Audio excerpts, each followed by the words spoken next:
Dr. Sue Jarvey. A rat lungworm awareness forum was held at the Pahoa Community Center this Sunday, and the topic drew a large crowd of concerned residents. And I just wanted to quickly ask, how many of you have been diagnosed or believe you have suffered rat lungworm disease?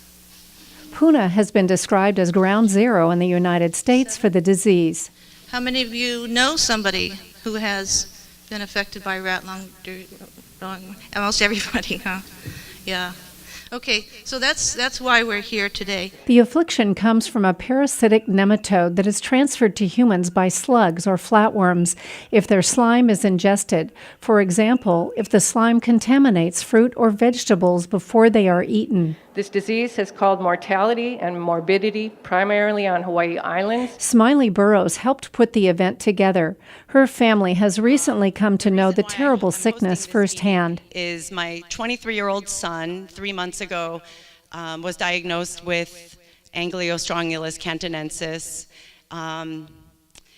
And I've been here since '97, and I saw the slug, the semi-slug, come into our community and start harming my loved ones. So 15 years later, it hit home, and I really dug into it and started studying. I was lucky enough, fortunate enough to meet Kay Howe and Dr. Sue Jarvey, who have been researching steadfastly. They are angels in my mind to take interest in our community. Dr. Susan Jarvey with Daniel K. Inouye College of Pharmacy, a leading scientist studying the disease, made a presentation to the crowd. So this is the life cycle. So let's start with the rat up here. The rat gets infected by eating an infected slug. And so the rat ingests the larva, the first stage larva in the infective slug. And the rat is the definitive host, meaning that it reproduces in the rat. So that's why it's called rat lungworm.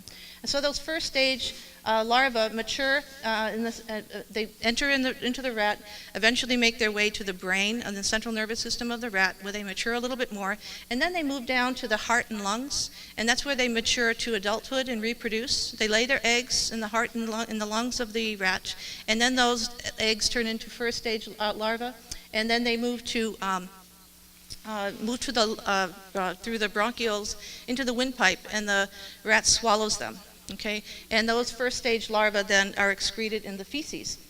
And rats and slugs and snails love to eat the rat poop, and so the slugs and snails eat that first stage larva, and in the slug and snails it develops into third stage larvae. And so the third stage larvae are what are infective to rats, okay, and to humans. And so when a slug or a piece of slug or even possibly the slime of the slug gets on produce and is accidentally ingested, then it can infect people and also other animals like dogs and horses. We've had a lot of cases already on the Big Island. Cats, not so far. I haven't heard of any cats. Chickens, no. Geese, no. Ducks, no. Yeah. No. Pigs, no. Well, we don't think so. Yeah. So there's a large number of species, and I'll get into that in a few minutes, that can be infective. This is a third stage larva. I don't know if you can see it. It's microscopic. You can't see it. So the inside the slug or the snail, you can't see those larvae. They're too small. With a microscope you can. These are I don't know if you can see this, these are the adult larvae, the adult worms. They look like little pieces of wire.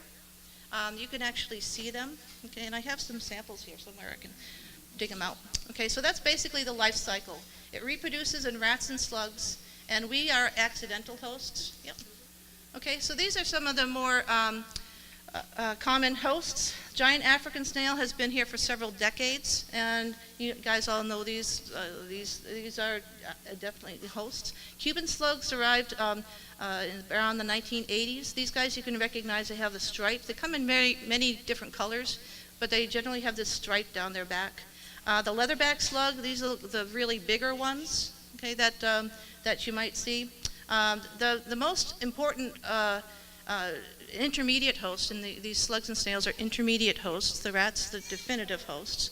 Okay, and so are these Parmarion martensi. These are semi-slugs, and you can recognize these because they have a residual shell on their back.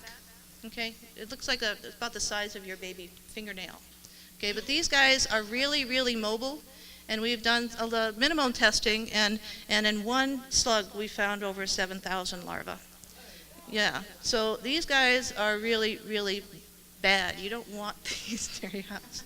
Okay, so these are the semi-slugs, and we'll be talking a little bit more about those. Okay, so what happens when it enters a human body? The larvae, okay, it's a third stage larvae that are infective to us, and the larvae penetrate through the small intestines. They travel through the blood, eventually to the brain and the CNS. And so, and they basically stay there, okay, in the brain until the larvae die. And that can take months, or they don't really know. We've seen some literature from China say they can last a year. But it's the mechanical damage that happens when the worms are alive and moving around in the brain, causing all sorts of neurological issues. And then in addition to that, your immune system tries to repair the damage, but in the process, it actually can cause more damage. So this is referred to as immunopathology, and this occurs as the worms die in the brain. And so what you might hear if you go to the doctor is a term eosinophils. These are, you have lots of blood cells, white cells and red cells in your blood, and the eosinophil is a type of white blood cell. And the eosinophils, this is a picture of, these are eosinophils, cartoon sketch, and these white cells will surround parasites, large parasites like worms. And all these little dots here are eosinophils. It's trying to break down that worm to get into smaller fragments so that the other cells in your immune system can take care of it. Okay, so these eosinophils are the primary cells that are fighting the nematode in your body. And the doctors know, one way that doctors know if it's a nematode infection is the number of eosinophils in your blood or cerebral spinal fluid. So if it's under 6%, generally it's okay. If it jumps higher than that, it's generally a hallmark of a parasite infection. So that's one of the ways the doctors will look to see. They'll get your white blood cell count, your eosinophil count. And incubation can range from a day to several months, depending on parasite load. And eosinophils cause inflammation. Okay, and it's this inflammation that causes the immunopathology, the damage. Okay, so you can have inflammation of the intestines is one of the characteristics of rat lungworm disease. It's called eosinophilic enteritis. Abdominal pain, nausea, diarrhea. Sometimes the symptoms are non-specific, and so it's hard to diagnose. Another type of inflammation can be of the meninges, and this is a more serious. The linings of your central nervous system. And this is also called eosinophilic meningitis. So it's inflammation of the meninges due to the parasite infection. Headache, nerve pain, sensory disturbances, urinary difficulty, could even result in paralysis, coma, and death. So it can be very, very serious. It's not a definitive diagnostic because eosinophilic meningitis can be caused by a number of different organisms. So just because there's eosinophilic meningitis does not mean it's rat lungworm disease. Steroids reduce the inflammation, so the treatments steroids are really, really important. Prednisone is one of the main ones they use, and it's this inflammation that causes a lot of the damage, right? So you want to reduce the inflammation as fast and as well as you can. All of these drugs, of course, have side effects, okay? So you need to make sure you go through your physician. Anthelmintic drugs can kill the parasites. Albendazole or mebendazole, I'm told, are the main ones that they use at Hilo Medical Center anyway. And again, they have side effects. So you have to, please don't self-diagnose. Go see your doctor, okay? And also they'll administer pain medications like morphine or oxycodone.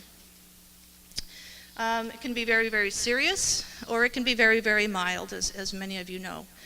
These are some examples of some more serious cases. Graham and Silke, she was from Germany, were infected in 2008. Silke, according to Kay's in touch with Silke, she's still on a ventilator at night and is wheelchair bound. And Graham, on the other hand, is standing right outside the door with Haybot.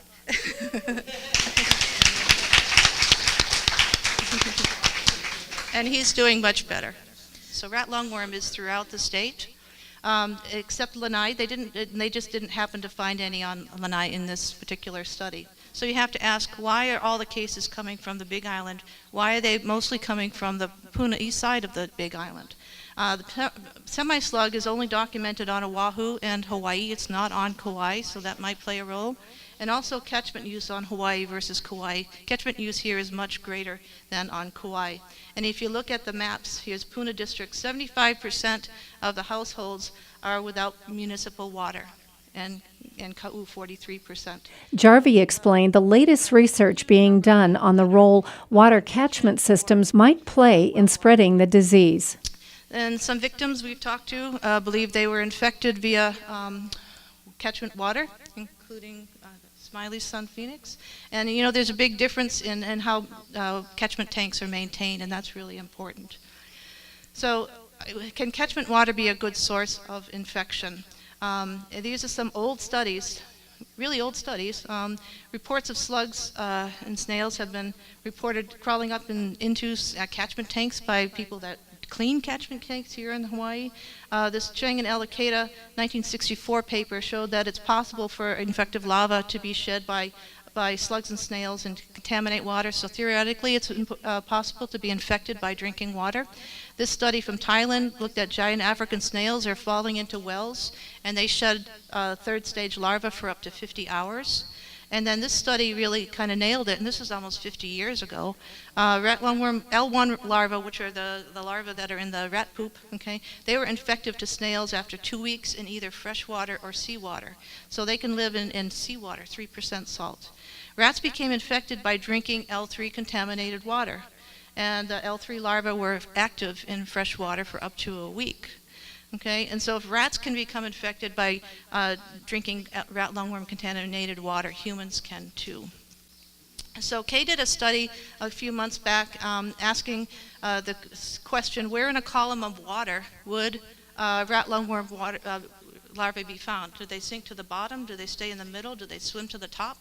Okay, so this is our very low-tech way of isolating larvae from slugs or snails. And this is called the Behrman technique. It's been used for over 100 years for isolating nematodes. And what she found was, 92% of the larvae were at the bottom, which is what we expected. And so that was so much fun, she did it again. And she did it with a larger number of species and longer time. So she included giant African snails. The first ones were just semi-slugs.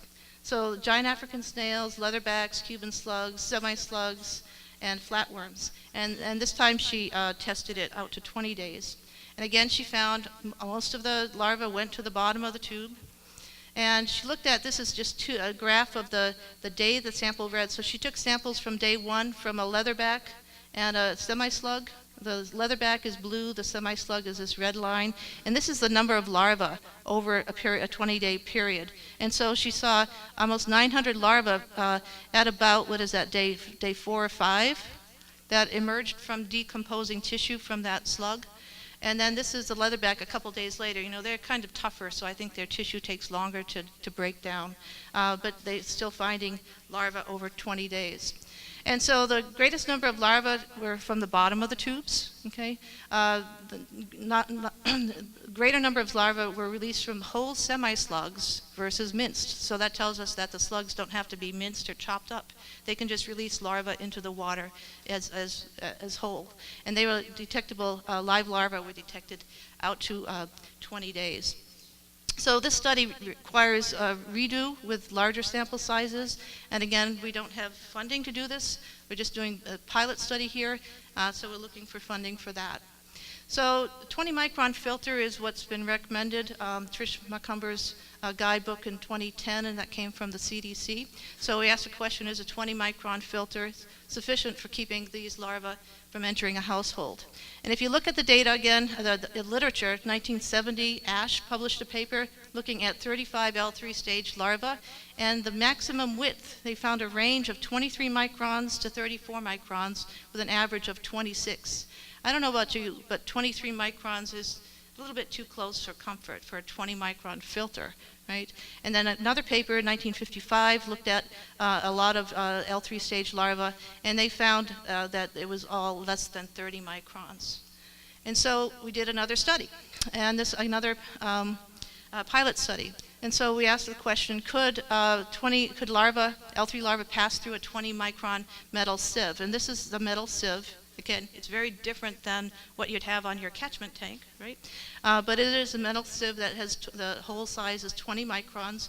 And Kay did 2 studies with a couple of semi-slugs and leatherbacks, and isolated the larva as in the previous experiment.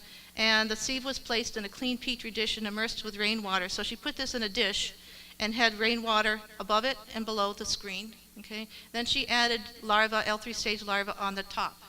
And so the only way they could get to the bottom is to go through the 20 micron mesh. And then she examined the water in the bottom by microscopy and by our molecular test. And these are, I don't know if this is going to. So this is what went through the 20 micron sieve. And these tested positive for rat lungworm. So, and again, a 20 micron metal sieve is very different than the 20 micron filter you'd put on your catchment tank. So we really need to do that study, is the bottom line here. And as I said, the worms that went through that 20 micron metal sieve were positive. So we conclude that live rat lungworm larvae were able to pass through a 20 micron sieve and live at least 56 days in rainwater. So we're working with Hawaii Catchment Company. Is Hawaii Catchment here? They are here. Yay! They're out in front. Oh, okay. Thank you for coming. So we're working with Hawaii Catchment. They're loaning us a small-scale model to test a number of different filters, see if they can pass through a 5, a 20, or a combination 5-20 filter, and also test the effect of UV larvae survival in rainwater to see if those UV lights do anything. And so we have the equipment. Thank you very much, Hawaii Catchment. But we are still waiting for funding for personnel.